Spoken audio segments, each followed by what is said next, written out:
A very warm welcome to the celebrations for the 75th Republic Day of India. This unique milestone for a constitutional republic has come at an auspicious time. 4 days ago, our nation awoke to celebrate the second Diwali, a moment in time that was etched by the judgment of the Supreme Court of India. Friends, the consecration of the Temple of Lord Ram by Honorable Prime Minister of India, Mr. Narendra Modi in Ayodhya, fulfills a centuries-old promise that marks a new 1,000-year epoch in India's stride towards good governance.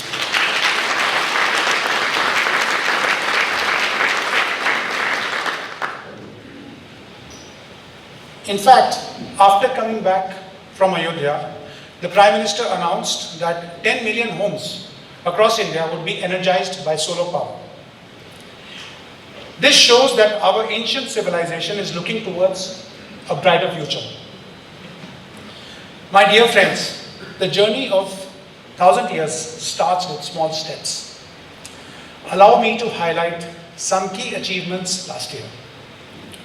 First, we landed Chandrayaan-3 on the moon in August.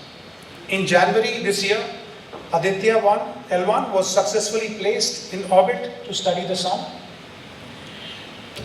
And we are on track for our never-before manned space mission. Second, it's a matter of immense pride that G20 presidency of India helped achieve global consensus despite the sharp divide that separates the world today. Third, India accounts for 50% of real-time global financial transactions. This is an example of how technology is driving the world's fastest growing large economy, growing at 7 to 8% every year for the next 2 decades. We would become a $35 trillion economy, the second largest in the world. In the meantime, over the next few years, we would overtake Japan and Germany to become the world's third largest economy. Fourth, India's trade crossed 1 trillion in 2023. With the help of partners like Germany, with which we share common values of democracy, rule of law, and independent judiciary, we will become an important player in global supply chains.